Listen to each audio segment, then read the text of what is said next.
Oke, kita mulai ya.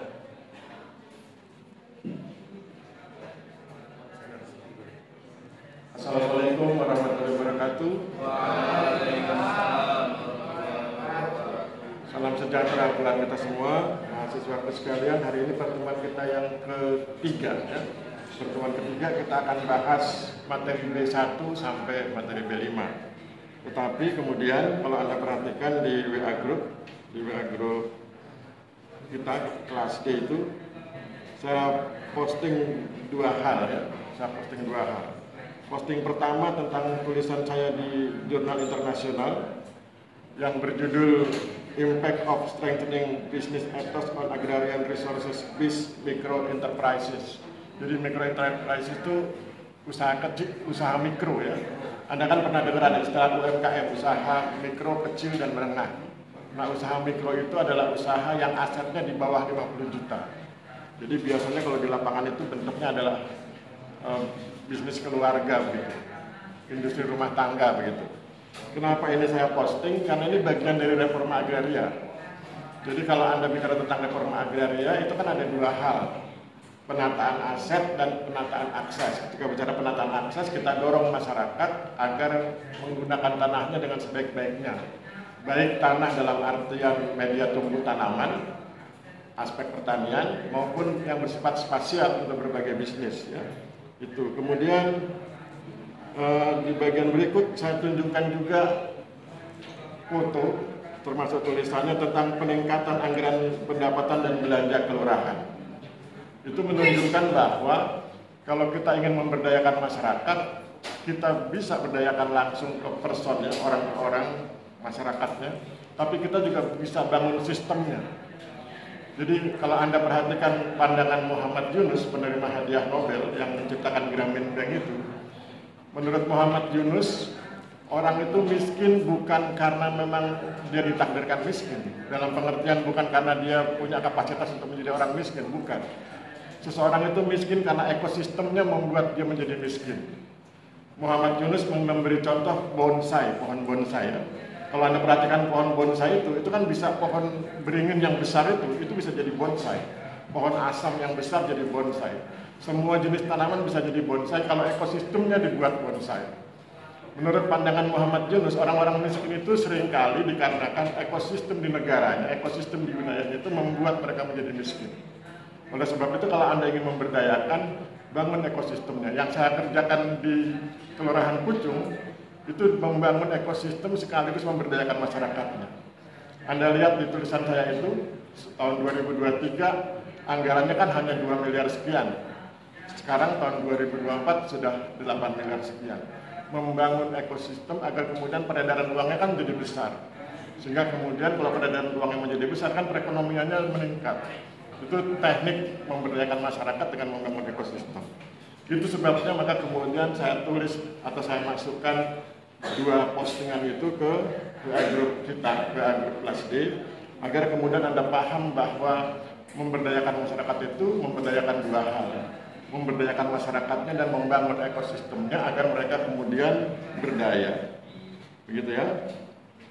Oke, sekarang kita masuk ke acara berikut, yaitu presentasi pembahas dengan narasumber. Untuk materi B1, siapa pembahas dan narasumbernya? Materi B1. Ya, silakan narasumber di sebelah saya, pembahas di depan.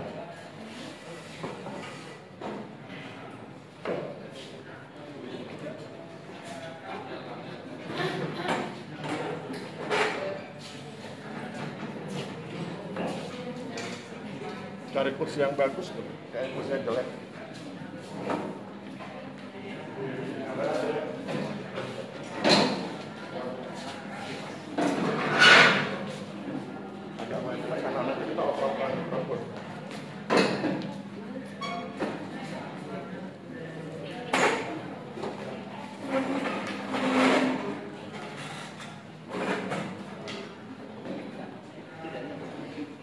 Oke ya, sekarang kita akan mulai diskusi pembahasan materi B1. Kita dengarkan pandangan narasumber tentang B1, kemudian nanti kita dengarkan pandangan pembahas, kemudian pembahas akan mengkritik narasumber dan nanti sebaliknya. Oke, kita dengarkan. Sudah dipoto belum?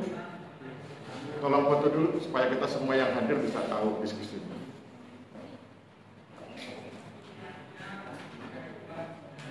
Dipoto kemudian diposting.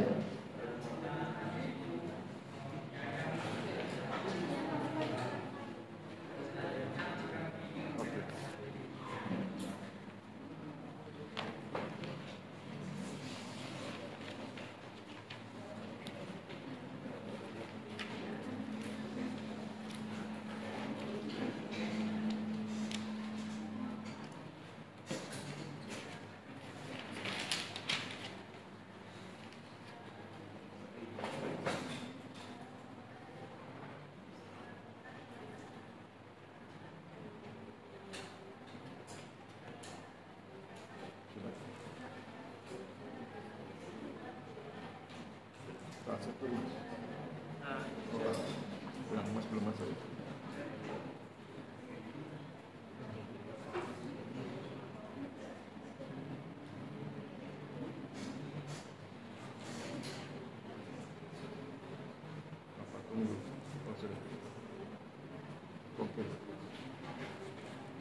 Oke ya, sudah diposting. Mari kita dengarkan penjelasan narasumber.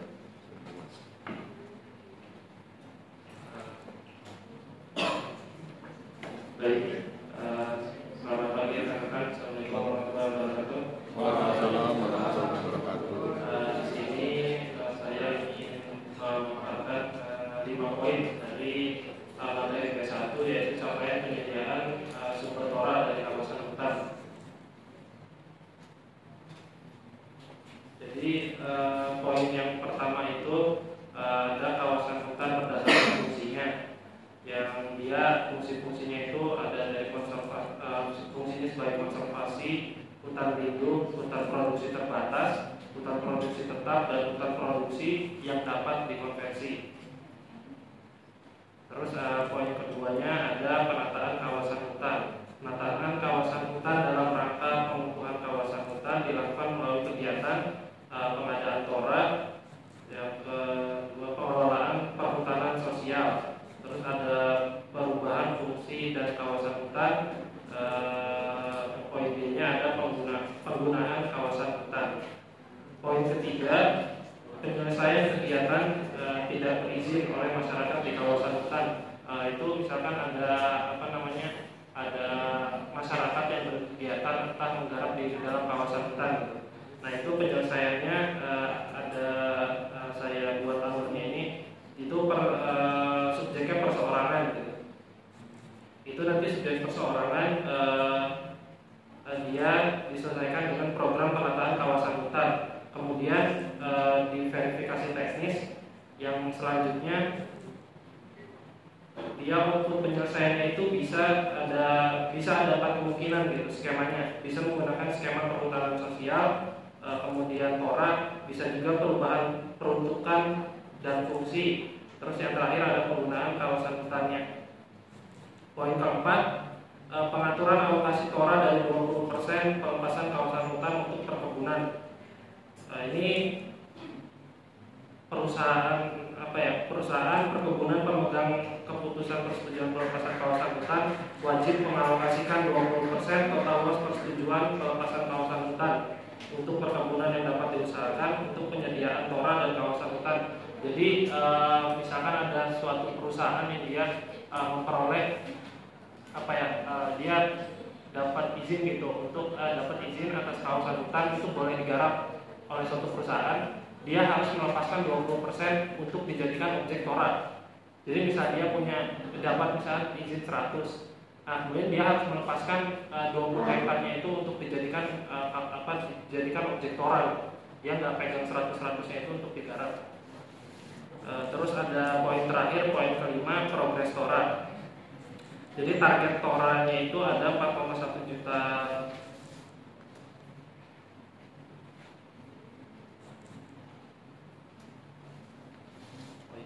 target toranya itu ada 4,1 juta hektar, yang terrealisasi itu baru sekitar 2,9 juta hektar, sekitar 71%, dan yang belum terrealisasi itu ada 1,2 juta hektar hektar sekitar 29%. Dia yang terdiri dari prioritas 1 itu ada adendum IUPHK, ada perubahan batas infer PPTKH, kemudian ada pemukiman transmigrasi, realisasi hasil tata batas kawasan hutan, pelepasan kawasan hutan dari KPK yang tidak produktif, dan tata batas kawasan hutan reguler. Kemudian prioritas 2 seluas 1,6 juta hektar. Itu terdiri dari perubahan batas di 78 kabupaten. Kemudian 20% pelepasan kawasan hutan untuk perkebunan. Yang selanjutnya pencadangan KPK hutan produksi tidak produktif dan pencetakan sawah baru. Kemudian ada adendum IUPHK. Sekian. Oke ya, jadi tadi kita sudah dengarkan narasumber, dia cerita tentang data-data empiris tentang pencapaian TORA. Tapi kemudian ada kritik sebelum dikritik lebih detail oleh pembahas mengenai jumlah persennya itu. Realisasi 71,07%, sisa targetnya 29,03%. Kalau dijumlah kelebihan 0,1% ya, jadi itu. Berikutnya kita dengarkan penjelasan dari pembahas pandangan beliau tentang materi B1, kemudian sesudah itu beliau akan mengkritisi yang disampaikan oleh narasumber. Silakan.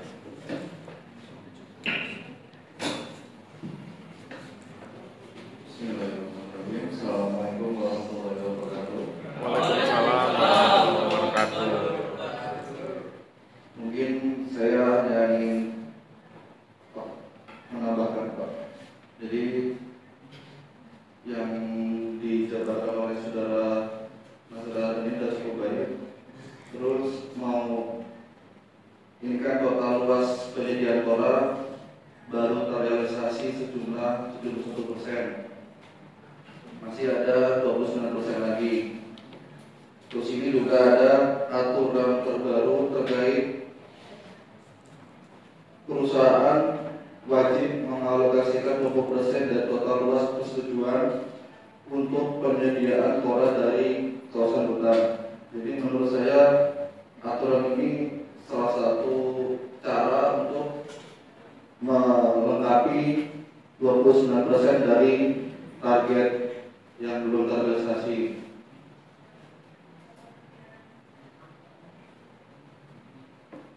Sekian Pak. Oke. Sekarang silakan kritik naskahnya narasumber. Lihat di WA Group naskahnya narasumber, kemudian Anda kritik. Poin berapa kritik? Saya juga ingin menanya Pak, poin 5 itu Poin kan 5. dari tadi saya jelaskan tadi kan sisa target 29%. Oke. Itu menurut narasumber cara apa lagi yang bisa dilaksanakan oleh pemerintah untuk melengkapi target tersebut? Ya. Selain aturan terbaru tadi 20% dari total luas persetujuan perusahaan perkebunan. Silakan. Oke, langsung aja silakan. Baik. Mohon dikoreksi barangkali jawaban saya keliru. Kalau kita lihat di bahannya itu kan dia ada apa namanya, ada keterangannya kenapa dia belum selesai gitu sisanya. Nah itu sebenarnya sisanya itu ada yang dia mungkin sudah dikerjakan, kayak adendum yang di UPHK itu yang tahap kedua kan dia 37.000 hektar itu dia belum masuk dalam tabel realisasi tapi sudah dikerjakan gitu. Berarti itu kan tinggal menunggu hasilnya aja. Terus ada juga yang belum diinfer, masih proses rekam dan rencana yang 1 juta hektar itu juga mungkin belum masuk di dalam perhitungan karena masih belum selesai tapi sudah berprogres gitu. Terus ada lagi yang poin keempatnya itu HPK non pertanian di 4 provinsi Aceh, Riau, Bogor, dan Sulsel, ini yang mungkin yang belum dikerjakan. Kalau misalkan langkah apa lagi yang harus dikerjakan,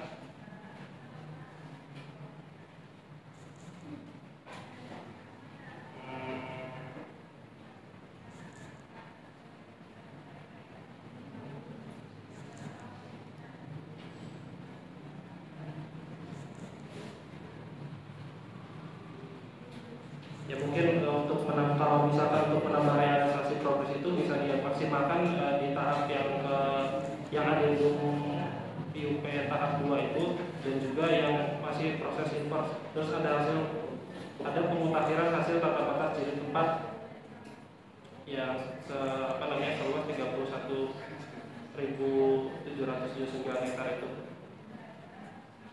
Mungkin bisa dimaksimalkan di situ, dan yang keempat mungkin bisa diteruskan progresnya aja dengan mengidentifikasi berbagai masalah yang mungkin menghambat progres di lapangan. Seperti itu mungkin jawaban dari saya.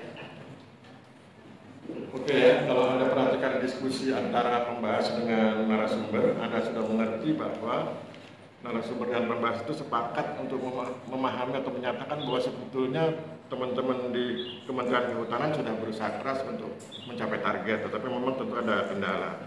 Dan kalau kita perhatikan kan tinggal 29% lagi yang belum terrealisasi. Tetapi kemudian kalau ditanya oleh pembahas tadi bagaimana caranya agar mendorong yang 29% itu bisa segera terrealisasi, sebetulnya tinggal dilaksanakan saja apa-apa yang sudah dilakukan dengan modus prioritas 1 dan modus prioritas 2. Tinggal laksanakan itu, tapi kemudian dengan tempo yang dipercepat. Kan jiwa kemerdekaan kita kan dalam tempo yang sesingkat-singkatnya ya. Kalau Yusuf Kala selalu bilang lebih cepat lebih baik. Dan kemudian nanti Anda akan bisa lihat di Perpres tentang percepatan reforma agraria. Jadi kalau di Perpres tentang percepatan reforma agraria kan sebetulnya modusnya sama, pola penyelesaian torannya sama, tetapi kemudian ada unsur-unsur yang dipercepat, baik dari segi manajemen, dari segi persyaratan, dan dari hal-hal yang bersifat teknis. Jadi sebetulnya tinggal teknikalnya aja, tinggal teknisnya. Karena filosofi, konsep, paradigmanya sudah oke, tapi kemudian persoalan manajemen, persoalan teknis yang harus diselesaikan. Saya pikir demikian ya. Sekarang kita dengarkan kritik narasumber terhadap pembahas. Silakan.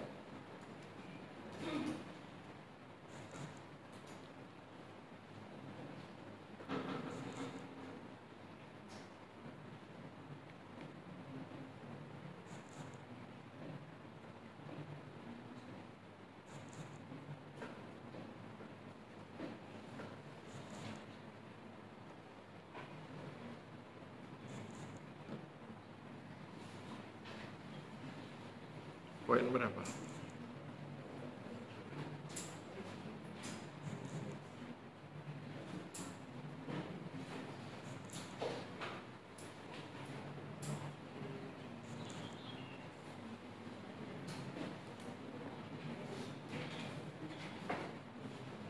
Setiap poin bisa dikritik, pilih aja poinnya.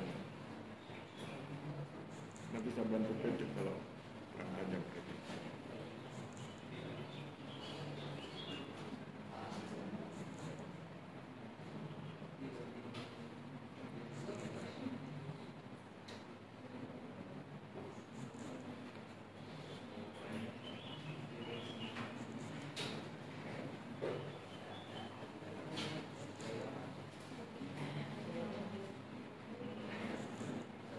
Mungkin saya mau kritik yang ini Pak.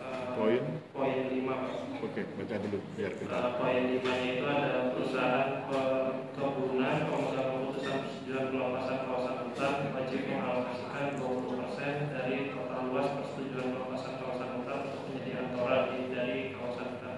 Oke, apa kritiknya atau pertanyaannya? Kalau pertanyaan saya Pak, mungkin kan sebelum-sebelumnya pengusaha HGU atau pengusaha HGU itu kan dia dalam melakukan permohonannya itu baik dari misalnya dia dari tanah negara gitu Pak, itu kan sudah ada kewajiban untuk mengalokasikan lahan 20%. Nah itu apakah bisa dengan cara pola lain gitu? Ini memang harus dengan menyediakan lahan 20%, atau dia bisa dengan membentuk pola kemitraan dengan tanah hak milik yang sudah ada seluas 20% itu.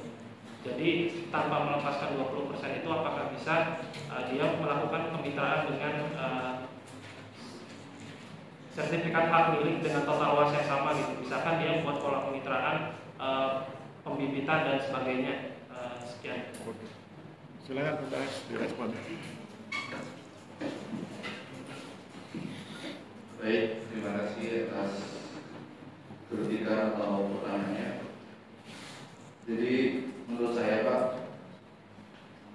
ini kan kalau tertuang pada pasal 6, perusahaan perkebunan pemegang keputusan persetujuan pelepasan kawasan hutan wajib mengalokasikan 20% dari total luas persetujuan pelepasan kawasan hutan dan sebagai penyediaan KORA dari kawasan hutan. Ini peraturan Presiden nomor 62 tahun 2003 tentang percepatan pelaksanaan pengagraria. Jadi menurut saya Pak, ini salah satu strategi khusus pemerintah untuk mencari atau menyediakan tanah sebagai dasar KORA. Jadi ya karena KORA itu juga bisa dari XHGU, jadi mungkin pemerintah mikirnya ya ada sumbangsi HGU atau usaha itu untuk negara. Sekian Pak.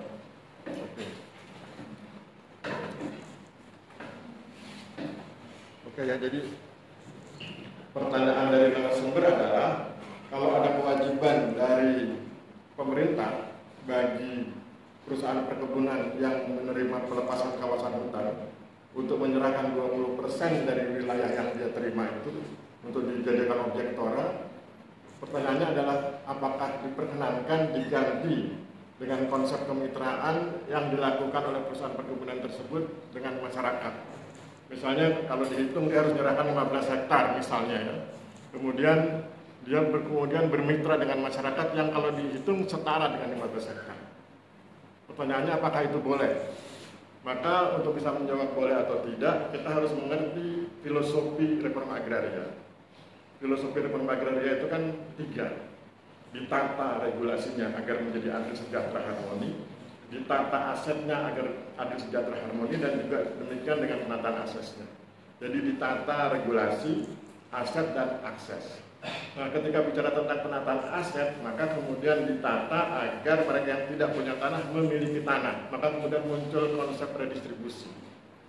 Konsep redistribusi itulah kemudian yang mengharuskan pemerintah mendorong para stakeholder untuk berbagi tanah, bukan berbagi usaha, ya. Berbagi tanah dulu. Oleh sebab itu kemudian bagi pemegang hak atas tanah yang berasal dari kawasan hutan wajib menyerahkan 20% dari arealnya itu kepada masyarakat supaya itu melaksanakan konsep atau filosofi redistribusi tanah. Anda kan masih ingat ya tentang rumus keadilan distributif dan keadilan kontributif. Keadilan distributif itu adalah apabila setiap orang mendapatkan modal kerja, modal usaha agar dia bisa melaksanakan kehidupannya. Dengan demikian maka jawabannya adalah tidak. Jadi tidak boleh yang 20% itu diganti dengan konsep kemitraan meskipun dengan luasan yang sama, karena kalau itu dilaksanakan roh redistribusinya tidak jalan. Roh redistribusi tanah tidak jalan, yang berjalan adalah roh manajemen.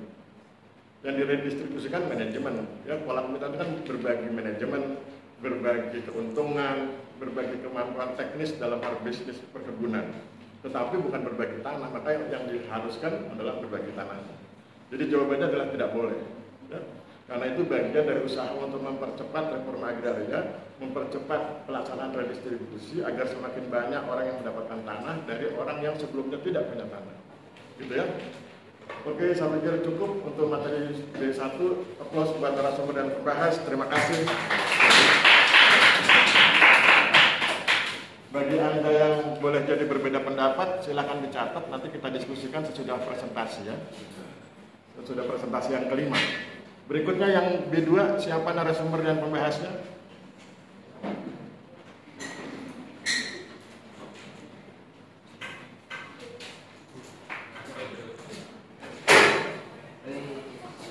Yang narasumber sudah difoto? Sudah difoto sudah? Tolong difoto ya, naskah.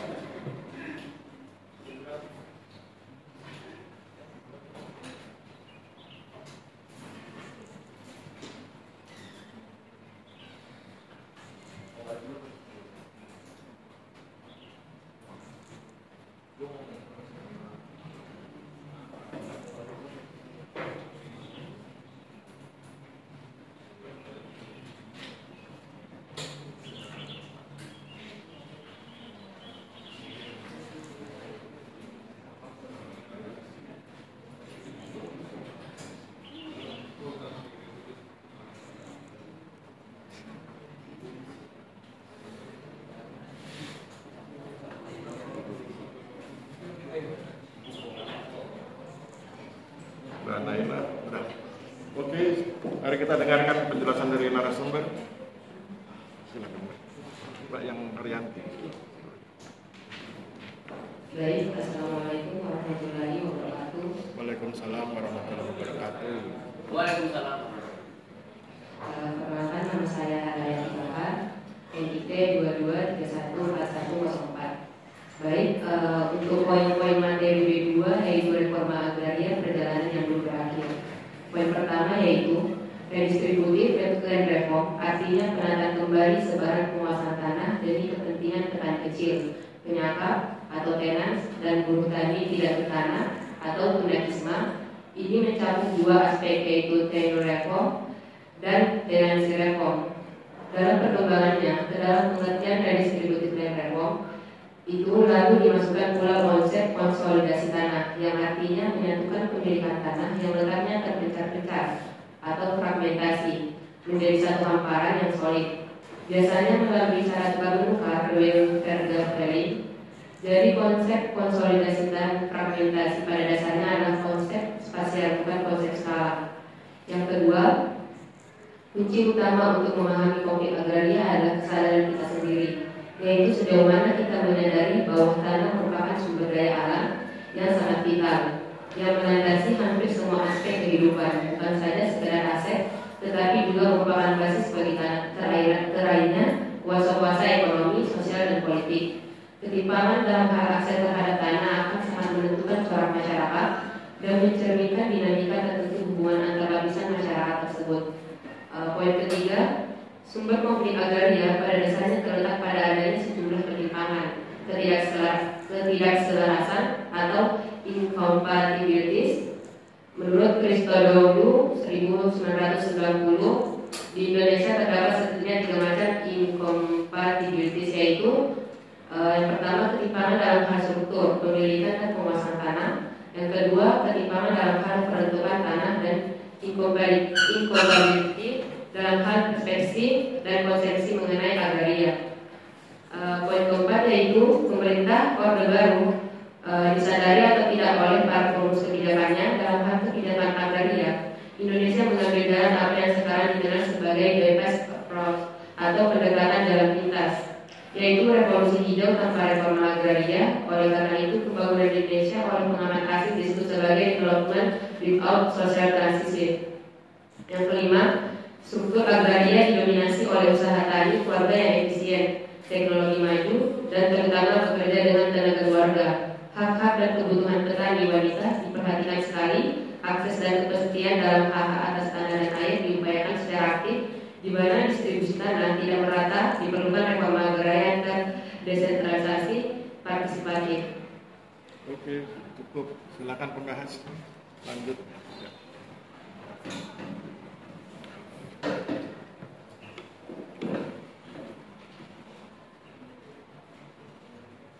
Baik, untuk 5 poin dari materi B2 yang saya ambil adalah poin pertama, pembahasan mengenai masalah agraria di Indonesia barulah berkembang di akhir dekade 1980-an memasuki dekade 1990-an, ketika berbagai kasus konflik agraria merebak di mana-mana sampai sekarang mencapai ribuan kasus.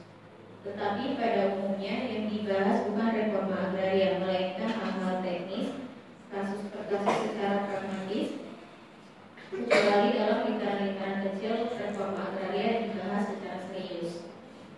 Poin 2-nya, gerakan reforma agraria besar-besaran yang pertama pada zaman modern adalah yang terjadi di Prancis bersama terjadinya revolusi pada tahun 1789. Sistem penguasaan tanah feodal dihancurkan. Tanahnya dibagi kepada petani dan petani juga dibebaskan. Gagasan ideal ini ternyata sangat berpengaruh ke seluruh dunia dan mewarnai hampir setiap macam pembaruan yang dilakukan di berbagai negara. Dan ketiga, dari berbagai retorika politik dan akademik semenjak 1998, terkesan adanya perbedaan pandangan mengenai makna dan istilah reformasi. Setidaknya adalah 3 macam pengertian yang terkemuka. Yang pertama, reformasi adalah perbaikan yang dilaksanakan secara bertahap, evolusioner, gradual, dan konstitusional. Ini versi pemerintahan ini.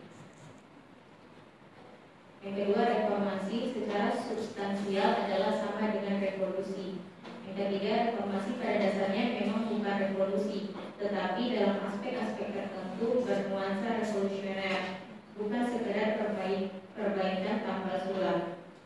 Yang keempat, reforma agraria adalah anak kandung konflik agraria. Artinya lahirnya gagasan tentang perubahan struktur pemilikan atau penguasaan tanah yang kemudian dikenal dengan istilah land reform berkembang menjadi agrarian reform, dan sekarang reforma agraria merupakan respon terhadap situasi konflik dalam masalah pertanahan. Karena itu, untuk memahami seluk-beluk reforma agraria perlu juga dipahami dulu masalah konflik agraria.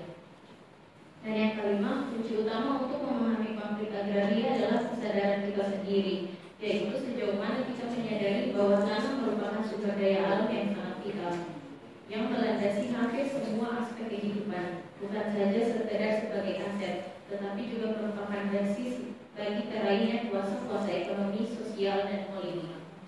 Oke, sekarang silakan baca yang naskahnya narasumber, kemudian kritik.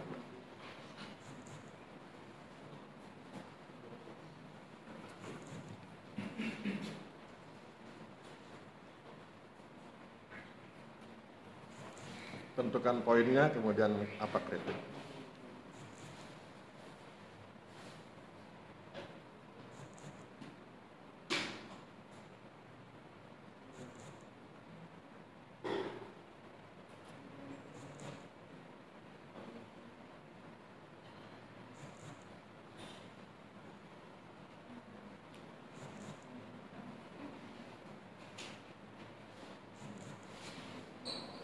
Pada poin kedua, kalimat terakhir, Ya. pertimbangan dalam hal akses terhadap tanah akan sangat menentukan corak masyarakat dan mencerminkan dinamika tertentu hubungan antar lapisan masyarakat tersebut. Ya. Pertanyaannya, apa dampak pertimbangan akses terhadap tanah terhadap struktur dan masyarakat? Oke, silakan. Langsung menjawab.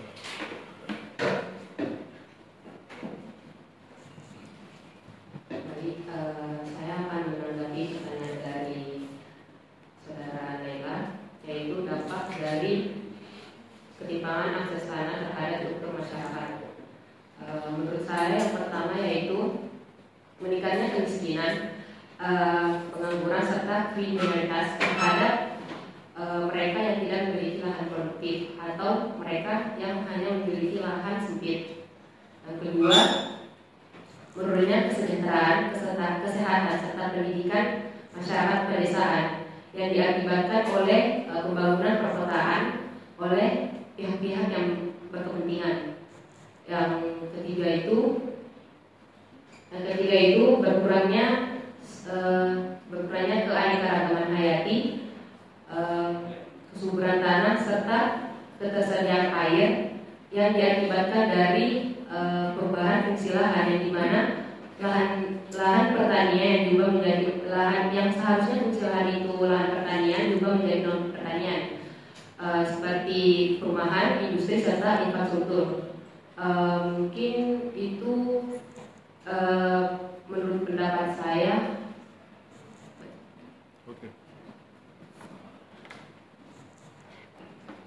Oke ya, mari kita bahas lebih detail. Jadi pertanyaan dari pembahas adalah beliau ingin mengkritisi atau bicara lebih jauh tentang kalimat terakhir di poin 2. Saya bacakan kalimatnya ya. Ketimpangan dalam hal akses terhadap tanah akan sangat menentukan corak masyarakat dan mencerminkan dinamika tertentu hubungan antar lapisan masyarakat. Sebelum bicara tentang akses, saya ingin bicara tentang aset dulu. Jadi ketimpangan aset itu juga menimbulkan corak tipe masyarakat. Saya beri contoh. Kalau Anda hidup di masyarakat yang feodal, maka Anda akan melihat bahwa pemilikan tanah dikuasai oleh para bangsawan. Bahkan kemudian ada unsur perbudakan di dalamnya ketika orang-orang yang tidak memiliki tanah dipekerjakan dengan upah yang kecil. Itu masyarakat feodal. Cirinya masyarakat feodal. Kemudian berikutnya di negara-negara yang yang sangat maju perekonomiannya.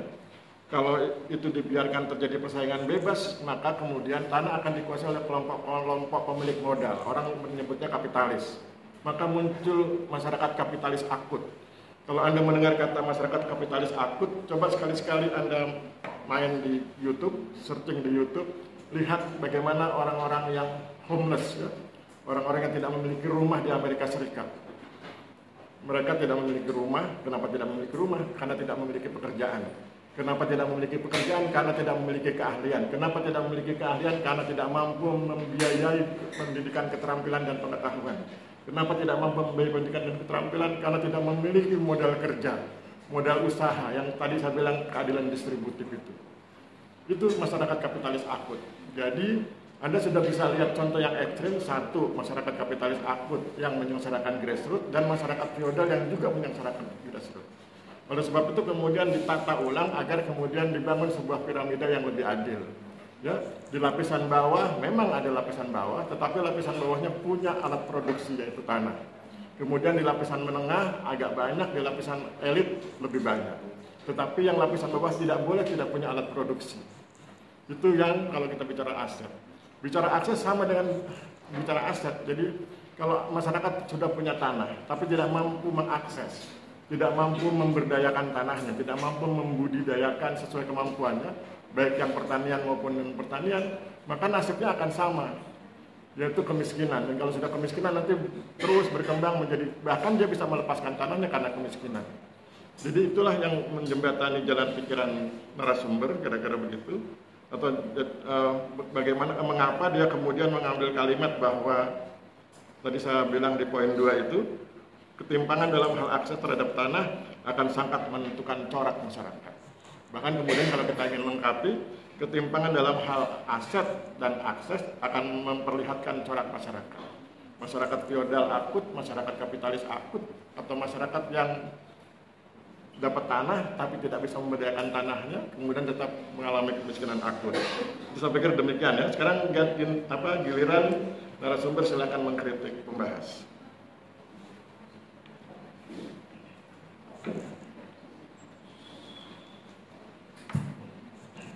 Poin berapa? Mungkin di poin kedua, Pak. Oke, silakan. Di mana kalimatnya yaitu gerakan reforma agraria besar-besaran yang pertama kali pada zaman modern adalah yang terjadi di Prancis bersama terjadinya revolusi pada tahun 1789. Sistem penguasaan tanah feodal dihancurkan, tanahnya dibagikan kepada petani dan petani mudah dibebaskan. Gagasan ideal itu ternyata sangat berpengaruh di seluruh dunia dan mewarnai hampir setiap macam pembaruan yang dilakukan di berbagai negara. Mungkin pertanyaan saya yaitu, mengapa gerakan reforma agraria yang terjadi di Prancis saat terjadinya revolusi pada tahun 1789 itu berpengaruh dan mewarnai setiap macam pembaruan yang dilakukan di berbagai negara? Oke.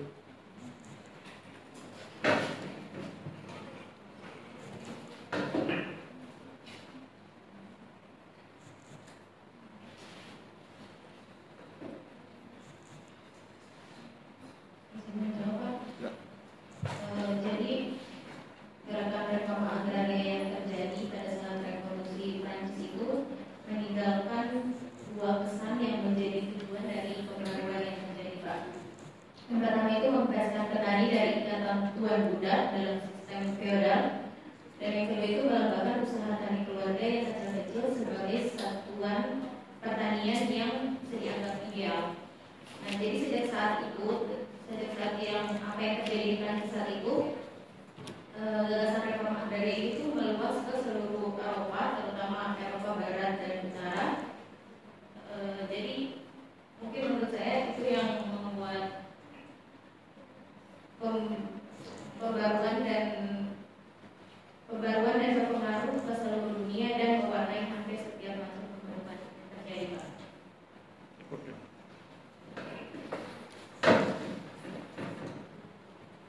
Oke ya, saya ingin tambahkan sedikit. Jadi tadi kan pertanyaannya, ada revolusi Prancis 1789, itu revolusi rakyat melawan feodal. Jadi rakyat Prancis melawan rajanya, Louis, kalau nggak salah Louis terakhir itu Louis ke-14. Nah, itu yang kemudian mengilhami banyak negara, terutama di Eropa Barat, untuk kemudian membagikan tanah secara, saat itu disebut revolusioner, karena membagikan tanahnya secara paksa dan kemudian bangsawan di Prancis itu dibantai.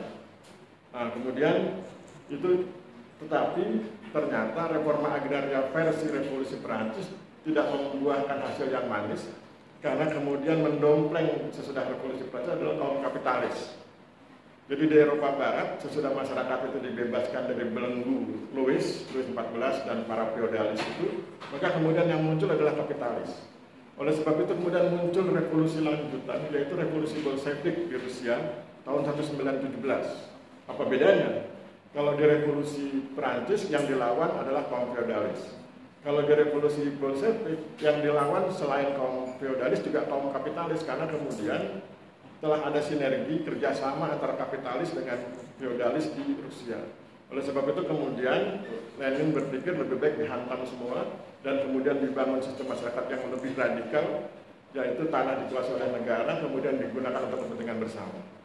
Jadi Anda bisa lihat bagaimana reforma agraria itu bergerak dari kiri ke kanan, bahkan kemudian ke ultra kanan, bahkan ultra kiri ya.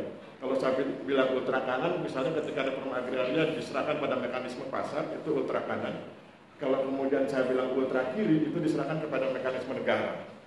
Tanah dikuasai negara, kemudian dibagikan dalam pengertian hak garapnya, bukan hak miliknya dikuasai oleh negara.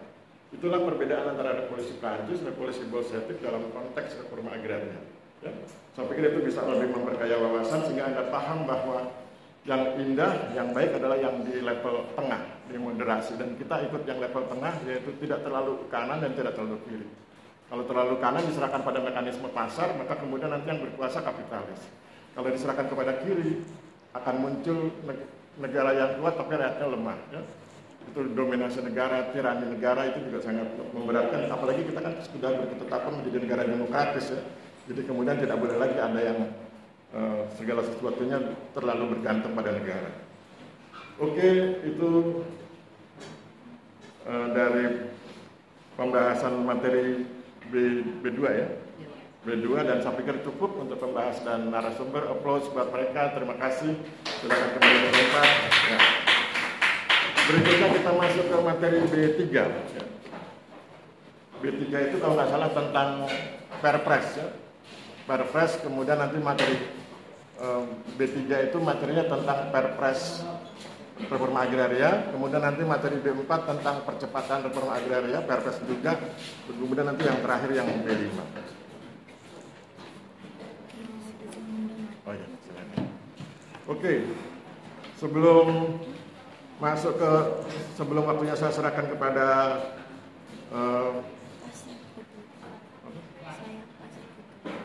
ya, nanti udah dipoto.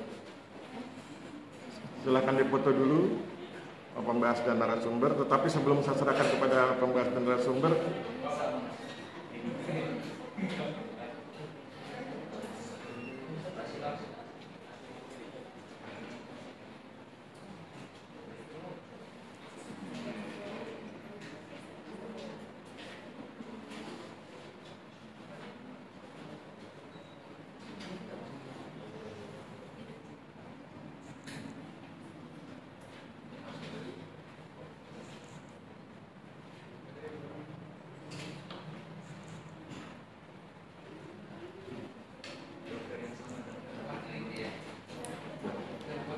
sebelum waktunya saya serahkan kepada narasumber, mohon perhatian Anda sekalian. Saya posting satu gambar, itu cover buku. Judul bukunya Lex Posteriori Derogat Lex Priori. Itu buku materi bahan ajar saya di pesantren Taklim Ilmu Baligi, pesantren level S1 S2. Saya mengajar sesudah dakwah di situ. Kenapa kemudian ini saya masukkan di materi kuliah kita? Saya ingin tunjukkan yang bab satunya. Itu ada foto, lihat di WA grupnya, ada foto bab 1 dari buku tersebut menceritakan tentang apa makna dari Lex Posteriori Derogat Lex Priori. Kenapa ini saya jelaskan? Mohon yang sedang mengobrol berhenti mengobrolnya karena mengganggu saya. Mohon berhenti mengobrol supaya tidak mengganggu ya. Kalau ingin mengobrol mohon izin keluar, saya persilahkan. Ya, kenapa ini saya posting ke Anda, saya ajak Anda mendiskusikan ini karena nanti ini kan di materi yang B3 ini bicara tentang Perpres Reforma Agraria. Nanti di materi B4 bicara tentang Perpres tentang percepatan reforma agraria. Kalau Anda perhatikan, ada beberapa materi yang ada di Perpres Reforma Agraria juga dibahas di materi yang ada di Perpres Percepatan Reforma Agraria. Agar Anda tidak bingung bagaimana memahaminya, maka gunakan asas hukum yang disebut sebagai lex posteriori derogat lex priori. Saya bacakan penjelasannya. Lex posteriori derogat lex priori adalah salah satu asas hukum. Saya tulis di dalam kurung buatan manusia atau man-made karena saya kan mengajar di pesantren. Di pesantren kan ada dua, yang buatan manusia dan buatan Tuhan. Kitab suci itu buatan Tuhan. Maka kemudian ini dalam konteks buatan manusia, salah satu asas hukum buatan manusia atau man-made yang bermakna bahwa peraturan perundang-undangan yang kemudian atau yang baru mengesampingkan berlakunya peraturan perundang-undangan yang terdahulu atau lama apabila kedua peraturan perundang-undangan tersebut memuat ketentuan yang saling bertentangan. Jadi kalau nanti Anda menemukan item yang membahas sesuatu yang sama, materi yang sama di Perpres Reforma Agraria dan di Perpres Percepatan Reforma Agraria, itemnya sama, tapi substansinya berbeda, maka gunakan yang Perpres Percepatan Reforma Agraria. Mengapa demikian? Karena ada asas hukum lex posteriori tadi itu. Karena ada asas hukum lex posteriori derogat lex priori. Yang terakhir itulah yang diberlakukan mengesampingkan yang awal, gitu ya. Itu sehingga kemudian nanti Anda bisa paham. Sekarang sudah diposting oleh Putu dan yang namanya Ling-Ling yang mana? Nama aslinya Ling-Ling. Oke, kayak film Cina ya. Oke, narasumbernya Mbak Pasek ya? Iya. Ya. Silakan Pasek bacakan. Kita dengarkan materi B3. Terima kasih atas waktunya. Selamat pagi rekan-rekan sekalian. Kali ini kami akan membahas 5 poin yang menurut saya penting dari materi yang diberikan oleh Bapak. Materi B3 yaitu Peraturan Presiden Republik Indonesia Nomor 86 Tahun 2018 tentang Reforma Agraria. Poin pertama saya ambil dari pasal 2 yaitu Reforma Agraria bertujuan untuk mengurangi ketimpangan penguasaan dan pemilikan tanah. Selanjutnya menangani sengketa dan konflik agraria. Lalu menciptakan sumber kemakmuran berbasis agraria, menciptakan lapangan kerja, memperbaiki akses masyarakat kepada sumber ekonomi, meningkatkan ketahanan dan kedaulatan pangan, dan memperbaiki dan menjaga kualitas lingkungan hidup. Selanjutnya pada poin 2 saya ambil dari pasal 7 yaitu objek redistribusi tanah meliputi yang pertama tanah HGU dan HGB yang habis masa berlakunya dan tidak diperpanjang. Kedua, tanah kewajiban pemegang HGU sebanyak 20% yang berubah menjadi HGB karena perubahan tata ruang. Yang ketiga, 20% tanah negara yang diberikan kepada pemegang HGU dalam proses pemberian, perpanjangan atau pembaruan hak. Ternyata tanah hasil pelepasan kawasan hutan, tanah negara bekas tanah terlantar, tanah hasil penyelesaian sengketa dan konflik, tanah bekas tambang, tanah timbul, tanah persyaratan pemenuhan hak rakyat atas tanah, tanah bekas hak erfak, partikulir dan egendom. Yang terakhir tanah kelebihan maksimum absente swapraja atau bekas swapraja. Selanjutnya poin 3 saya ambil dari pasal 20-22 yaitu tugas reforma agraria. Tugas gugus reforma agraria yaitu mengkoordinasikan penyediaan TORA dalam rangka penataan aset, mengkoordinasikan pelaksanaan penataan akses, mengkoordinasikan integrasi pelaksanaan penataan aset dan akses, menyampaikan laporan hasil reforma agraria kepada tim reforma agraria, mengkoordinasikan dan memfasilitasi penanganan konflik dan sengketa, melakukan pengawasan pelaksanaan gugus tugas reforma agraria. Selanjutnya poin 4 saya ambil dari pasal 24 yaitu subjek reforma agraria wajib mengurus mengusahakan memanfaatkan sendiri tanahnya dan menaati ketentuan penggunaan dan pemanfaatan tanah sesuai sifat dan tujuan pemberian hak serta rencana tata ruang, dan kewajiban tambahan berupa memelihara kesuburan dan produktivitas tanah, melindungi dan melestarikan sumber daya serta menggunakan tanah sesuai kemampuan tanah.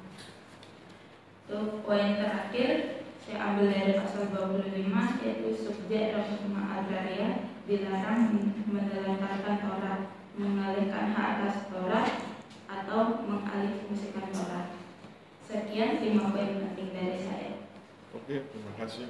Lanjutkan, terima kasih.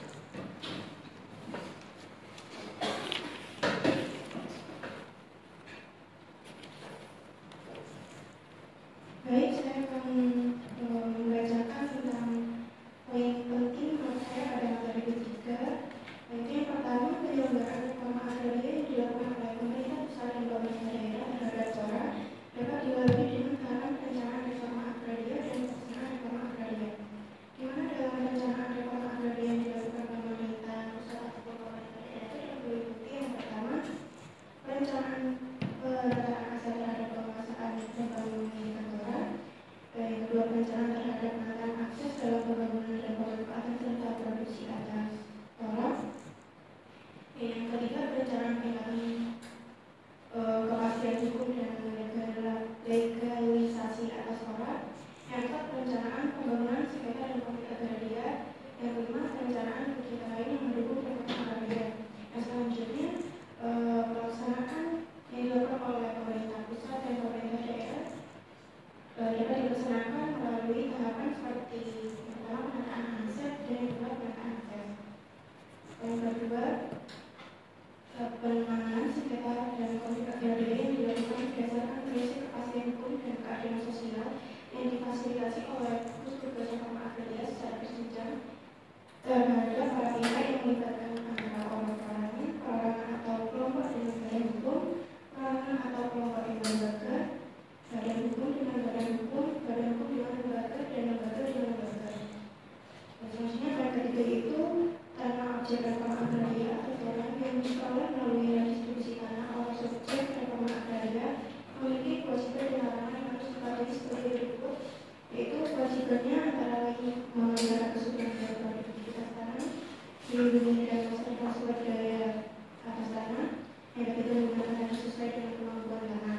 Sedangkan larangan yang harus dipatuhi oleh subjek reforma agraria itu dapat berupa dilarang dan menelantarkan TORA, baik mengalihkan hak atas TORA ataupun mengalihfungsikan TORA. Yang poin keempat yaitu pendanaan suatu reforma agraria dibebankan pada anggaran pendapatan dan belanja negara, anggaran pendapatan belanja daerah, dan atau sumber lain yang sesuai ketentuan peraturan perundang-undangan. Yang terakhir itu yang kelima, peran serta masyarakat baik dalam rangka perencanaan dan pelaksanaan reforma agraria, tim reforma agraria nasional, PTRA pusat, PTRA provinsi, dan PTRA kabupaten atau kota itu meliputi seperti pengusulan TORA, pendanaan TORA, dan jenis penataan akses. Kemudian terdapat penyampaian masukan dalam penanganan sengketa dan konflik agraria. Sekian poin yang dari saya. Oke, sekarang silakan Mbak lanjutkan lihat naskah yang dibuat oleh narasumber. Kemudian poin berapa yang ingin Mbak kritik dan apa pertanyaannya? Oh ya, baik. Saya akan bertanya tadi seperti yang telah dijelaskan pada poin kedua itu tentang objek redistribusi tanah. Saya bertanya, apakah objek tanah berupa tanah reklamasi juga termasuk dalam objek redistribusi tanah? Dan jika iya, apakah tanah reklamasi bisa didistribusikan kepada masyarakat? Oke, ya. Silakan Mbak langsung tanah reklamasi. Terima kasih atas pertanyaannya. Tadi saya ulang pertanyaannya, apakah objek tanah berupa tanah reklamasi dapat diberikan jadi objek redistribusi tanah dan oke, itu aja. Terus jawaban saya, menurut saya tanah reklamasi itu pada dasarnya adalah berstatus tanah negara. Namun statusnya tersebut dia selalu diberikan kepada pihak yang melakukan reklamasi. Contohnya kalau di daerah saya punya contoh yaitu di Bali itu tanah reklamasi itu direncanakan dan dibuat oleh pihak swasta. Jadi hasil status hak atas tanahnya akan menjadi hak guna bangunan atau hak pakai yang selanjutnya didapatkan melalui penetapan pemerintah tentang pemberian hak atas tanah. Sehingga menurut saya tanah tersebut bukan merupakan objek redistribusi tanah. Namun kalau semisal proyek reklamasi tersebut dilakukan oleh pemerintah dan memang direncanakan untuk diredistribusikan kepada rakyat, tanah reklamasi tersebut bisa menjadi hak atas tanah milik masyarakat tergantung dari peraturan pemerintah daerah tersebut. Sekian menurut saya. Oke, saya pikir udah bagus ya. Sekarang lanjut lihat naskah yang dibuat oleh pembahas, kemudian apa kritiknya, Mbak? Dari poin penting yang diberikan oleh Limbing, saya tertarik bertanya mengenai poin yang kedua, yaitu penanganan sengketa dan konflik agraria yang dilaksanakan berdasarkan prinsip kepastian hukum dan keadilan sosial yang difasilitasi oleh gugus tanah reforma agraria. Jadi pertanyaan saya, fasilitas seperti apa yang diberikan gugus tugas reforma agraria dalam menangani sengketa dan konflik agraria, serta apa hubungannya prinsip kepastian hukum dan keadilan sosial yang difasilitasi oleh gugus tugas reforma agraria tersebut dalam penanganan sengketa dan konflik agraria. Oke, ya.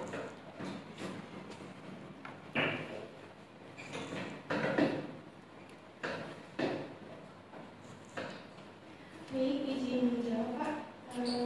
Saya tadi pertanyaannya itu tentang fasilitas seperti apa yang diberikan oleh gugus tugas reforma agraria dalam menyelesaikan sengketa dan konflik agraria.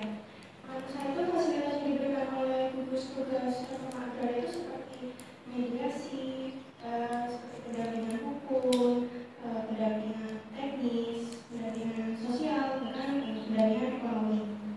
Dan menurut saya apa hubungan dari prinsip kepastian hukum dan keadilan sosial yang difasilitasi oleh gugus tugas reforma agraria itu memiliki keterkaitan yang sangat erat, di mana gugus tugas reforma agraria ini memainkan peran penting dalam memfasilitasi kedua prinsip ini melalui berbagai program dan kegiatannya. Jadi dengan adanya fasilitas yang diberikan oleh gugus tugas reforma agraria ini diharapkan dapat menyelesaikan konflik yang ada di konflik agraria yang ada di Indonesia ini, serta dapat mewujudkan reforma agraria yang berkeadilan sosial bagi masyarakat Indonesia. Sekiranya yang saya Pak. Terima kasih. Oke, ya, saya tambahkan sedikit penjelasan dari pembahas. Nanti ada kalau ada waktu silakan main ke perpustakaan lantai 3. Di situ ada buku-buku hasil penelitian senior. Beberapa penelitian yang dilakukan oleh senior yang dalam bentuk skripsi itu menunjukkan bagaimana peran GTRA dalam menyelesaikan konflik. Ada satu contoh misalnya di wilayah Cilacap ada konflik perkebunan kalau nggak salah begitu. Nanti ada cek di atasnya. Itu bupatinya turun tangan langsung. Jadi bupatinya kemudian mempelajari persoalannya dengan memanggil stakeholder yang memiliki data terkait, kemudian diundang misalnya dari, kalau itu bicara perkebunan, dari pertanian diundang, dari ATR BPN diundang, dari yang bagian perencanaan pembangunan diundang, kemudian dilihat persoalannya, dipetakan persoalannya, kemudian sesudah persoalannya jelas, maka kemudian Bupati memediasi para pihak yang bersengketa. Itu kan biasanya kan klaim, masyarakat mengklaim sekian persen dari wilayah HGU, kemudian pihak perkebunan melawan, itu kemudian dipertemukan, dimediasi oleh Bupati, kemudian sesudah dimediasi mereka ambil keputusan bersama, para pihak yang bersengketa itu, kemudian keputusan itu diperkuat oleh keputusan Bupati, sehingga kemudian sangat powerful keputusannya itu. Keputusan itu disetujui oleh para pihak yang bersengketa, yang berkonflik, kemudian didukung oleh instansi yang terkait termasuk ATR BPN, dan kemudian itu dieksekusi, dilaksanakan. Jadi itulah teknis di lapangan bagaimana para bupati berperan aktif dalam menyelesaikan konflik pertanahan dengan menggunakan bingkai reforma agraria. Sesudah kemudian bisa dilaksanakan, tanahnya dibagikan dengan konsep rebis, kemudian ditata asetnya, ditata aksesnya, kemudian persis seperti yang dilaksanakan di reforma agraria, sehingga beberapa senior Anda mengambil kesimpulan bahwa reforma agraria itu adalah merupakan instrumen resolusi konflik. Jadi bunyi kesimpulan deskripsinya adalah reforma agraria sebagai instrumen resolusi konflik, dan itu dimainkan sangat besar perannya oleh para bupati di daerah-daerah. Saya pikir demikian ya, itu untuk memperkuat penjelasan dari pembahas. Oke, saya pikir cukup materi yang disampaikan oleh pembahas dan narasumber. Aplaus buat mereka, terima kasih. Serahkan naskahnya ke saya, kemudian kita dengarkan pembahasan materi yang keempat. Ya. Ya, terima kasih. Materi yang keempat, B4, siapa narasumber, siapa pembahas? Narasumbernya?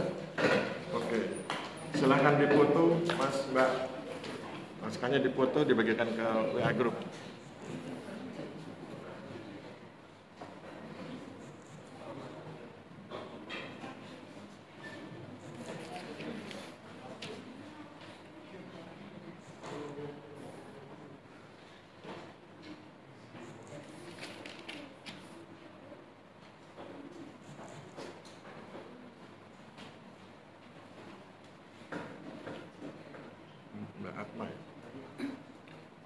Yang apa yang?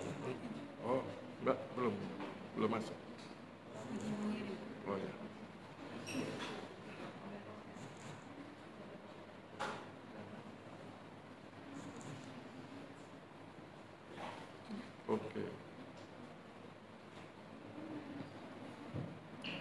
Oke ya, naskahnya sudah diposting di WA Group. Bagi yang lain silakan disimak.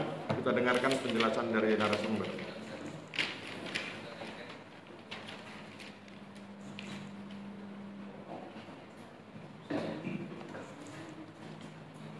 Baik, assalamualaikum warahmatullahi wabarakatuh. Perkenalkan, nama saya Cepatwali Mitra sebagai narasumber di sini. Di materi keempat ini saya akan menjelaskan tentang Peraturan Presiden Republik Indonesia Nomor 62 Tahun 2023 tentang percepatan pelaksanaan reforma agraria. Menurut saya ada beberapa poin penting yang saya ambil dari Perpres ini, yaitu 1. Legalisasi aset daerah adalah kegiatan pendaftaran tanah pertama kali dan pemeliharaan data dalam rangka reforma agraria. Yang kedua, ada percepatan pelaksanaan reforma agraria. Percepatan tersebut dilaksanakan melalui beberapa strategi. Yang pertama adalah legalisasi aset, redistribusi tanah, pemberdayaan ekonomi subjek reforma agraria, kelembagaan reforma agraria, dan partisipasi masyarakat. Lalu yang ketiga ada TORA. Di sini TORA saya mengambil 3, yaitu TORA dan kawasan hutan, TORA dan kawasan hutan, TORA dan hasil penyelesaian konflik agraria. Yang keempat, survei bersama bertujuan untuk mempercepat pelaksanaan redistribusi tanah yang bersifat dan pelepasan kawasan hutan berbentuk TORA. Penyelesaian konflik agraria dilaksanakan berdasarkan prinsip keadilan, kelembagaan hukum, dan kepastian hukum. Oke, silakan lanjut ke pembahas.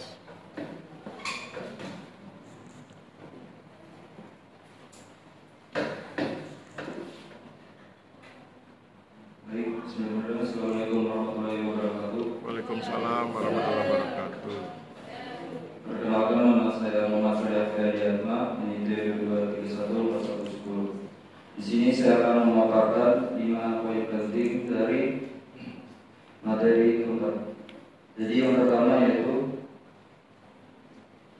subjek reforma agraria adalah penerima TORA yang memenuhi persyaratan dan ditetapkan untuk menerima TORA. Yang kedua, pendataan aset adalah penataan kembali penguasaan, pemilikan, penggunaan, dan pemanfaatan tanah dalam rangka menciptakan keadilan di bidang penguasaan dan pemilikan tanah. Yang ketiga yaitu sengketa agraria yang selanjutnya disebut sengketa adalah perselisihan agraria antara orang perorangan, badan hukum, atau lembaga yang tidak berdampak luas. Yang keempat, kemampuan tanah adalah penilaian pengelompokan potensi unsur-unsur fisik wilayah bagi kegiatan pengguna tanah. Yang terakhir yaitu non-pertanian adalah kegiatan di luar bidang. Sebagai terakhir yaitu konflik agraria di kawasan hutan diselesaikan oleh kementerian yang menyelenggarakan urusan pemerintahan di bidang kehutanan. Sudah.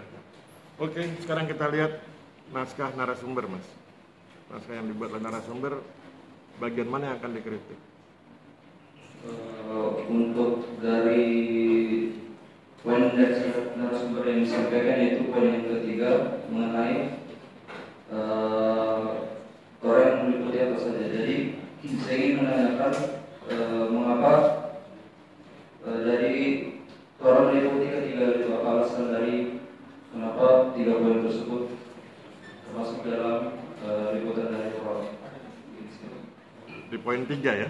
Oke, silakan. Bisa dipahami ya.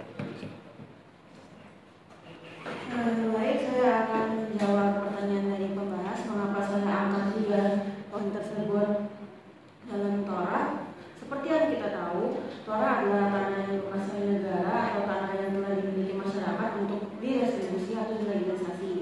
Jadi dari 3 poin tersebut dapat diambil jalan keluarnya, yaitu kayak TORA ini meliputi kawasan hutan. Mekanisme dan penetapan TORA dari kawasan hutan sebagaimana dimaksud pada ayat 1 huruf B dan huruf C dilaksanakan sesuai dengan ketentuan peraturan perundang-undangan mengenai penyelenggaraan kehutanan. Alokasi TORA tersebut juga meliputi 20% pelepasan kawasan hutan untuk perkebunan yang dapat diusahakan. Hasil kegiatan tersebut adalah penyelesaian penguasaan tanah dalam kawasan hutan negara dan penataan kawasan hutan dalam rangka pengukuhan kawasan hutan. Untuk yang kedua ada TORA dan kawasan hutan. TORA dan kawasan hutan sebagaimana dimaksud dalam pasal 4 huruf B meliputi tanah hak guna usaha, hak guna bangunan, dan hak pakai yang telah habis di masa berlakunya serta tidak dimohon perpanjangan dan atau tidak dimohon pembaruan haknya dalam jangka waktu 2 tahun setelah berakhirnya hak guna usaha, hak guna bangunan, hak pakai. Tanah yang diperoleh pun dari kewajiban yang memegang hak guna usaha minimalkan paling sedikit 20% dari luas tanah yang hak guna usaha karena perubahan peruntukan dalam rencana tata ruang. Lalu ada TORA dan hasil penyelesaian konflik agraria. TORA dari hasil penyelesaian konflik agraria sebagaimana dimaksud dalam pasal 4 huruf C meliputi konflik agraria di kawasan hutan, konflik agraria di kawasan hutan, konflik agraria di lahan transmigrasi, konflik agraria pada aset badan usaha milik negara, dan konflik agraria pada aset barang milik negara dan barang milik daerah. Sekian yang dapat saya jawab, Pak, dari pembahas. Oke ya, jadi diskusinya adalah pembahas ingin mengetahui mengapa narasumber fokus pada 3 sumber TORA, kawasan hutan, non kawasan hutan, dan hasil penyelesaian konflik agraria. Logikanya kan sederhana ya, Anda mengetahui bahwa wilayah Indonesia itu dibagi 2, kawasan hutan dan kawasan non hutan. Kawasan hutan dikelola oleh teman-teman di Kementerian Kehutanan, kawasan non hutan dikelola oleh kita ATR BPN. Nah kemudian nanti ketika bicara tentang reforma agraria, ketika bicara tentang TORA, maka masing-masing punya perpres tersendiri. Yang di dalam kawasan non hutan itu punya perpres yang kemudian leading sektornya adalah ATR BPN. Kemudian yang di dalam kawasan hutan ada perpres tersendiri, sehingga kemudian itu menjadi dua sumber tora. Bagaimana dengan yang konflik agraria? Konflik agraria itu berada di dua wilayah itu. Konflik agraria itu ada di wilayah non kawasan hutan, ada juga di wilayah kawasan hutan. Di wilayah kawasan hutan misalnya konflik agraria antara masyarakat adat dengan kawasan kehutanan, kawasan hutan ya, dengan Kementerian Kehutanan. Jadi hasil-hasil penyelesaian di konflik agraria di kawasan hutan dan kawasan non hutan itulah yang kemudian menjadikan sumber dari tora, gitu ya. Jadi Anda paham logika berpikirnya. Saya pikir demikian. Kemudian kita persilakan narasumber untuk mengkritisi pembahas. Baik, yang akan saya tanyakan kepada pembahas adalah Poinnya dulu. Poinnya di poin ketiga. Poin ketiga tentang apa? Apa fungsi legalisasi dalam rangka reforma agraria? Poin ketiga tentang apa dulu, Mbak? Supaya clear. Legalisasi aset-aset. Soalnya ini kalau ditegakkan dia lari tulisannya itu. Legalisasi aset. Poin 3. Mengenai legalisasi aset. Oh iya, legalisasi aset terus. Nah, pertanyaan saya, apa fungsi legalisasi dalam rangka reforma agraria tersebut? Oke, silakan.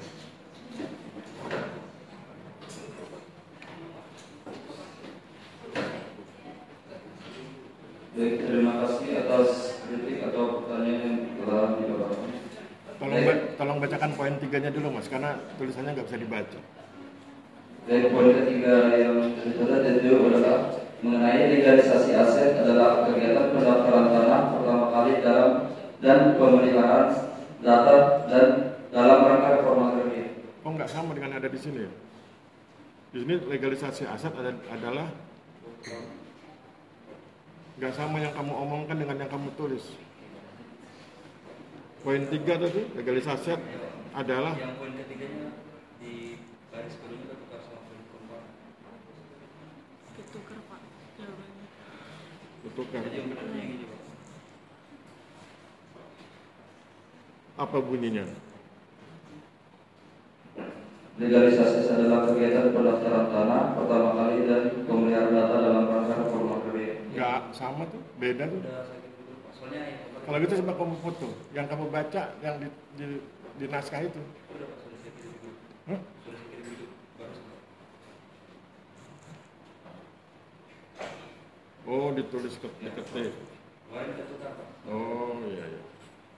Legalisasi aset adalah kegiatan pendaftaran tanah pertama kali dan pemeliharaan data dalam rangka reforma agraria. Oke, pertanyaannya tadi apa? Fungsi dari legalisasi tersebut. Fungsi. Ya, fungsi dari legalisasi dalam rangka reforma agraria. Ya, silakan.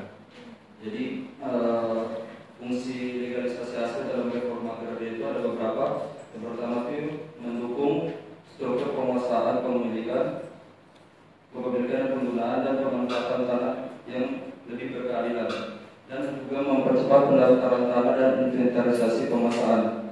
Dari beberapa manfaat ini itu untuk bertujuan mensejahterakan masyarakat dan juga untuk memperkuat kepastian hukum. Itu dari fungsi legalisasi aset dalam reforma agraria. Oke, kalau gitu saya tambahkan pertanyaan. Apakah kamu pegang mikrofonnya? Pertanyaannya adalah, apakah legalisasi aset itu kemudian mewajibkan redistribusi tanah?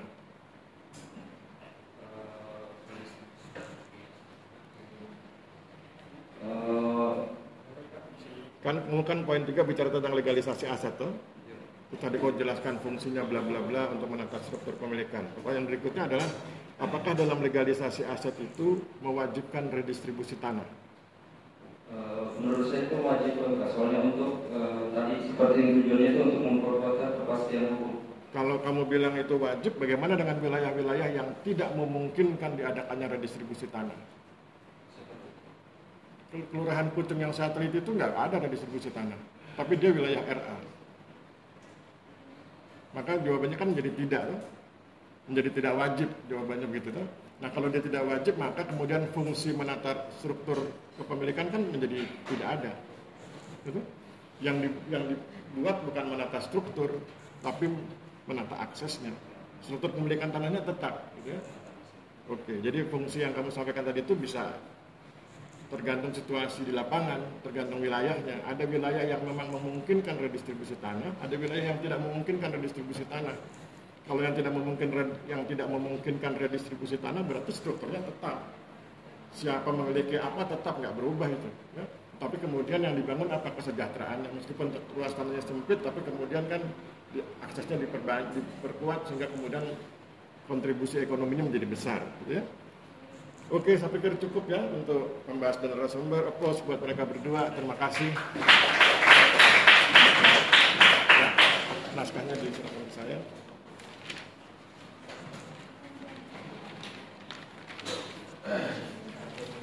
Terakhir materi ke-5.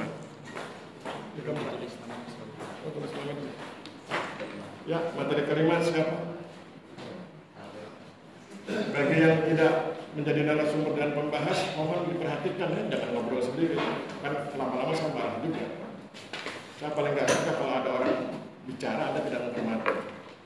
Kita kan sedang kuliah ya, bukan sedang bersantai. Jadi perhatikan yang sedang bicara, perhatikan pembahas, perhatikan narasumber. Kalau Anda memang merasa penting ingin ngobrol sesuatu yang memang urgent, hands up, kemudian minta izin keluar sebentar, 2 atau 3 menit, kemudian masuk lagi. Ya? Jadi jangan pernah ngobrol di ruang kelas saya, karena akan saya usir. Ya? Dan saya ancam nilai A kalau saya sudah saya usir. Ya? Jadi begitu, menghormati itu begitu ya, menghormati sahabat. Silakan narasumber dan pembahas di foto. Direktur G itu sama. Oh, Christopher. Sultan sudah. Oke. Ayo kita dengarkan narasumber.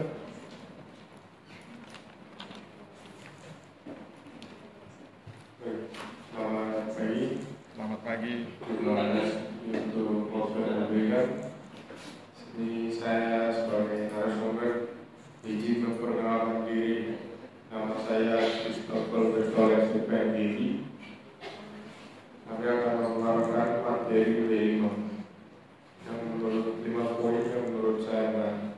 Itu yang pertama, menurut saya yang menarik itu ada statement dari Soekarno, itu revolusi Indonesia tanpa land reform sama saja dengan duduk tanpa alat, sama saja dengan pohon tanpa batang, sama saja dengan ngomong besar tanpa isi.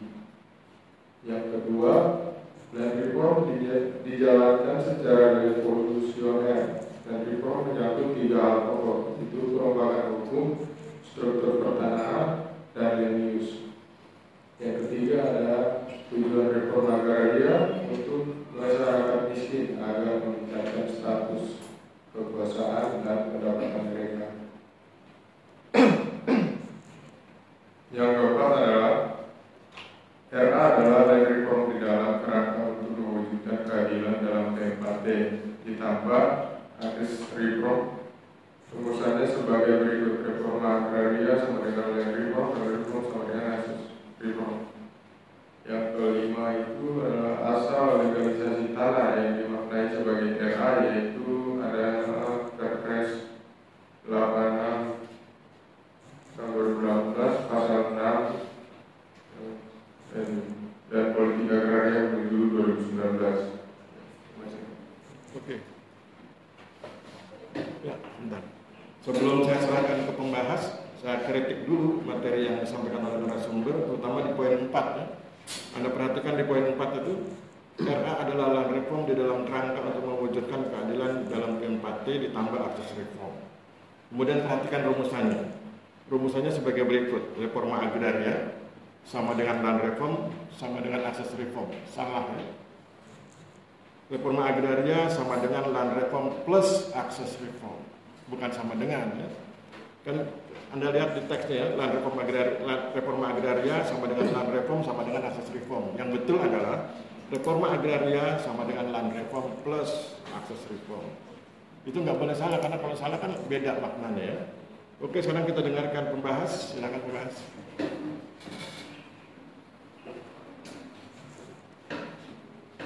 Assalamualaikum warahmatullahi wabarakatuh. Waalaikumsalam warahmatullahi wabarakatuh. Nama saya Mas Sultan Maulana. Di sini saya akan membacakan 5 poin penting materi B5 menurut saya.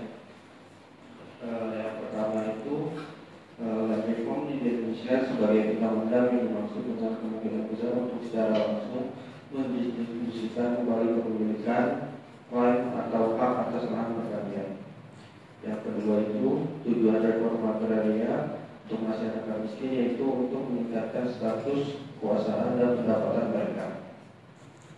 Yang ketiga itu pada tahun 1946 sampai 1965 terjadi perubahan kelembagaan agraria. Selanjutnya pada tahun 1946 sampai 1951 berubah menjadi Kepala Biro Agraria Departemen Dalam Negeri. Pada tahun 1951 sampai 1959 berubah menjadi Kementerian Urusan Agraria. Pada tahun 1945 sampai 1965 menjadi Kementerian Agraria. Pada tahun 1966 sampai 1967 menjadi Direktur Jenderal Agraria dan Transmigrasi. Pada tahun 1967 sampai 1972 menjadi Direktur Jenderal Agraria. Yang keempat itu era didefinisikan sebagai land reform plus, artinya era adalah land reform di dalam kerangka untuk mewujudkan keadilan dalam PMKT ditambah dengan asas reform. Yang kelima itu kebijakan reform agraria pada zaman Soekarno itu membentuk Kementerian Agraria dan membentuk UPH. Pada zaman Soeharto itu mendiamkan UPH dan menjadikan Dirjen Agraria atau Kepala Badan Pertanahan. Pada zaman B.J. Habibie itu memberlakukan UPH.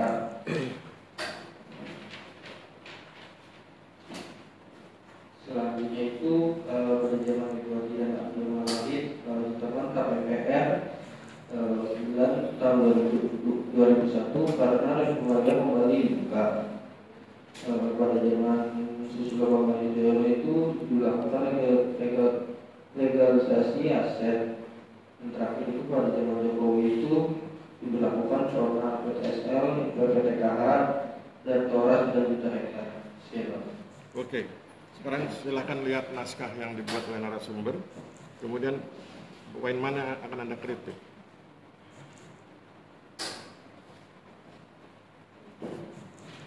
Materi B5 yang dibuat oleh narasumber.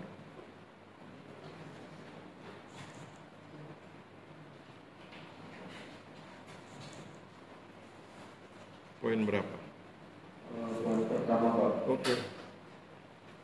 Saya ingin bertanya, mengapa menurut Anda apa yang mendasari statement yang dikatakan oleh Insinyur Soekarno tersebut? Oke. Saya pikir bisa dipahami ya. Langsung aja.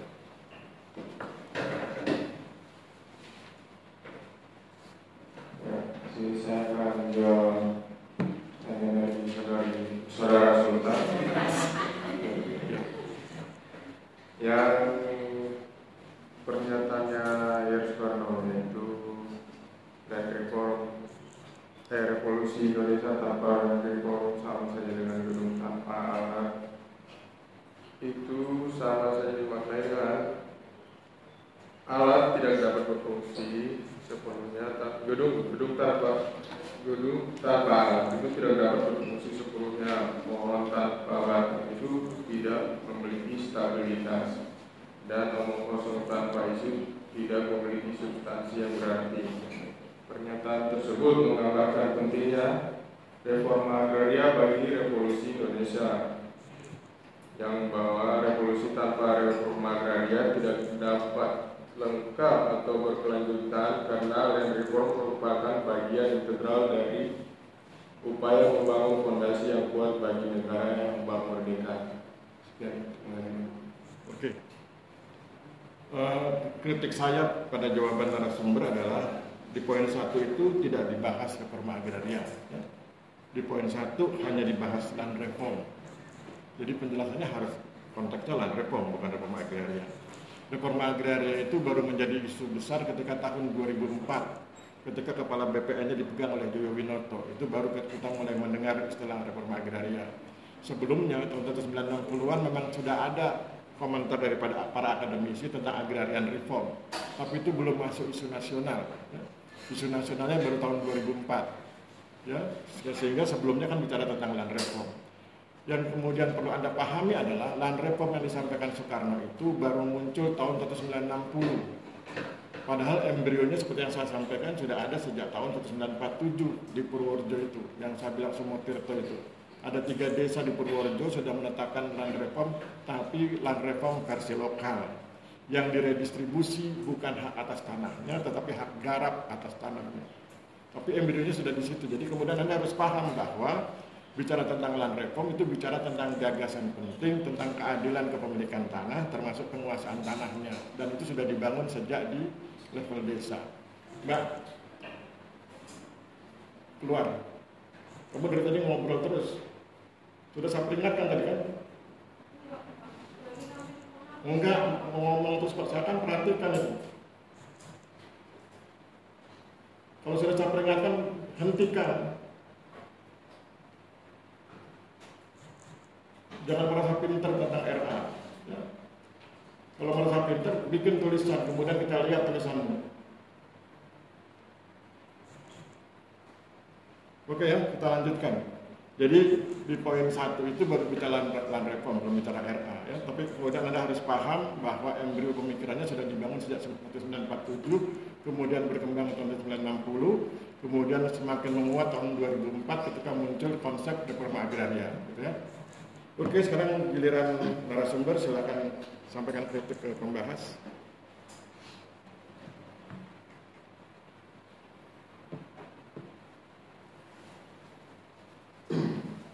Yang saya mau kritik di sini adalah yang poin keempat. Poin keempat. Yang RA didefinisikan sebagai land reform plus. Artinya RA adalah land reform di dalam kerangka untuk mewujudkan keadilan dalam P4T. Ya, dalam P4T. Jadi yang mau ditanyakan itu yang RA adalah land reform di dalam kerangka untuk mewujudkan keadilan P4T. Bisa dijelaskan? Ya, silakan. Jelas ya, bisa dipahami. Terima kasih Saudara Berton untuk pertanyaannya. Jadi maksud dari era dalam pemilihan kerangka untuk keadilan dalam PMK itu kita bisa ambil sama dengan kayak kerangka semakin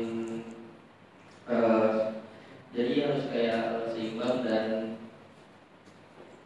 seimbang untuk mewujudkan kesetaraan dan mengurangi kesenjangan sosial, karena hal tersebut itu merupakan dasar dari upaya restrukturisasi atau penataan ulang PMKT yang bertujuan untuk kemajuan reforma agraria. Jadi yang lain itu seperti membutuhkan kerangka yang kuat dan seimbang untuk berdiri, sama halnya dengan reforma agraria yang membutuhkan kerangka yang seimbang untuk mencapai tujuan-tujuannya. Sekian.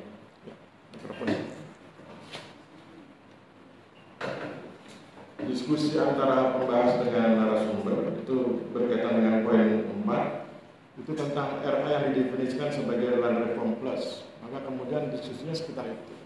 Kenapa disebut sebagai land reform plus? Karena kalau kita bicara tentang land reform yang biasa, itu kan bicara tentang aset. Orang belum bicara akses. Meskipun di tahun 60-an sudah muncul konsep land reform dalam arti luas, land reform dalam arti sempit. Tetapi itu belum masuk ke isu nasional. Itu baru muncul di kalangan akademisi. Para akademisi tidak puas hanya dengan penataan aset. Para akademisi berharap ada bantuan modal, bantuan teknis, dan lain sebagainya. Dan itu kemudian dikembangkan konsep land reform dalam arti luas. Jadi land reform dalam arti sempit itu redistribusi tanah, legalisasi aset, itu land reform dalam arti sempit. Tapi kemudian dikembangkan oleh para akademisi, tapi itu tahun 60-an, land reform dalam arti luas, yaitu selain diberi tanah dalam bentuk redistribusi, kemudian dilegalisir kepemilikan tanahnya, kemudian mereka diberi bantuan permodalan, bantuan teknis, dan lain-lain. Tapi itu di masa itu disebut sebagai land reform dalam arti luas. Tetapi karena itu tidak sangat kuat tekanannya kepada negara, maka kemudian saat itu relatif terabaikan. Baru kemudian tahun 2004, Joyo Winoto sebagai kepala BPN menyadari bahwa tidak cukup hanya dengan penataan aset, harus ditambah penataan akses. Maka kemudian dibuat yang kemudian kita kenal sebagai reforma agraria itu. Meskipun sebetulnya kalau kita bicara kan 2004, sebetulnya 2001 ide itu sudah digaungkan oleh Tap MPR nomor 9 tahun 2001. Jadi Anda bisa lihat bagaimana para pihak itu berkelindan saling mengingatkan satu dengan yang lain dalam rangka membangun reforma agraria.